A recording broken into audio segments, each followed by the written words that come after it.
there is something to be said, too, where you can't really teach velocity. But for the Orioles, I don't know. I mean, the Orioles have had a way with pitchers over the last few seasons where maybe they're not necessarily teaching velocity. I don't think that's the right word, but they're unlocking things in pitchers that didn't look like they were there. I mean, I distinctly remember the beginning of the season, Brian Baker started pumping 100, and everyone was like, we didn't know Brian Baker could do that. But Brian Baker apparently could do that. Yeah. Because the Orioles worked with him in the offseason, and apparently Brian Baker could just toss 100. So I'm not asking for Jack Flaherty to get up to 96, 97 consistently with his fastball. His fastball was never overwhelmingly fast. Again, during his peak season, the fastball velocity was at 93.8. A 2-mile-an-hour difference on average is still a relatively sizable one, but if the Orioles can get a mile an hour or two with the better spin rate right now, it's a different pitcher. Which I'm sure they can, because why do you trade for a guy if you don't think you can? Exactly. Because he was a guy at the deadline. Because, going into that deadline, people were thinking, okay, the Orioles are going to go out and get Dylan Cease or Lucas Giolito, or a guy who can be a certifiable ace. And they went and got Jack Flaherty, who I think is, he's a project in some way.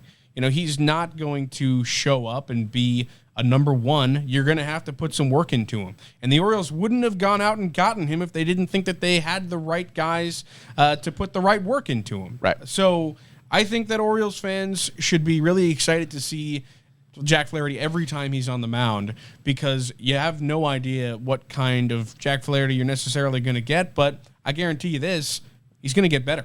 Yeah. Every single time. Hitters have just been making more contact against Jack Flaherty over the last few seasons than they did when the velocity and the extension was a little bit better. He's not making bad pitches. His command is still good. His zone contact percentage and chase contact percentage, so the percentage of times that a hitter is swinging on pitches in the zone, that contact rate is up. On pitches out of the zone, that contact rate is up. His barrel percentage has remained about the same over the last few seasons, so he's still missing a good amount of barrels. His meatball percentage, which is one of my favorite stats on StatCast, because StatCast gets so in-depth on everything, and then they just have a stat called meatball, which I think is hilarious. His meatball percentage, so meaning just pitches that are... You just turned to me and said meatball right down the pipe. That percentage has remained about the same. So he's not putting the ball in bad spots. The stuff itself just hasn't been as effective as it has been in years past. And I've hammered the velocity argument, the extension argument here. You could even say if the Orioles can unlock some more spin rate, if the velocity is just down and is going to stay down. He's a little bit older at this point in his career, obviously has dealt with some injuries too. If you want to just concede and say, okay, the fastball is going to be a mile an hour less than it was before, then get the spin rate up a little bit more. Maybe they'll turn him into the golden boy of spin rate. Who knows? Yeah. There's a lot of possibilities to unlock the potential here of Jack Flaherty. And I think the biggest takeaway, at least for me, was that we could talk about a lot of the advanced metrics all we wanted in terms of, expected batting average against, expected slugging percentage, all those things. But I am very confident in the Orioles' ability to take a pitcher and kind of mold them into something more effective than they had been in other organizations. Because when you look at the bullpen right now, we came into the year, I know a starting pitcher is different than a bullpen arm, but we came into the year saying, okay, Michael Givens and Dylan Tate are the two well-established relievers in this bullpen, and everybody else, you're not really sure what you're going to get out of them. They don't have much of a track record. Maybe they haven't been all that great on other teams.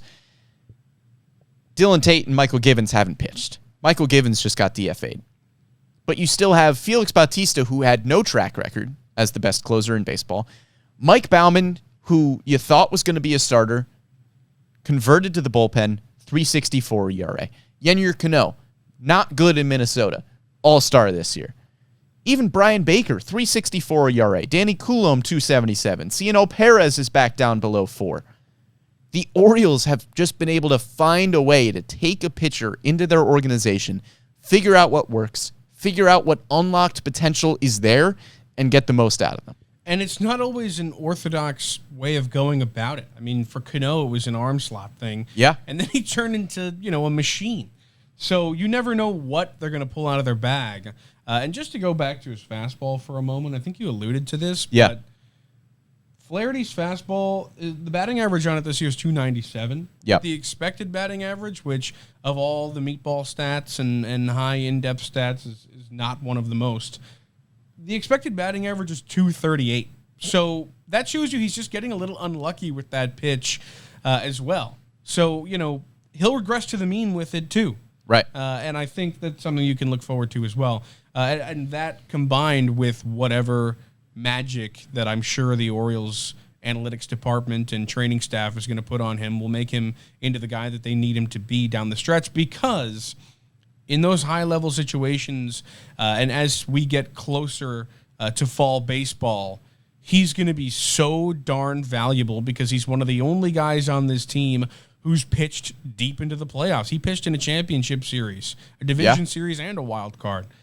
He's been there.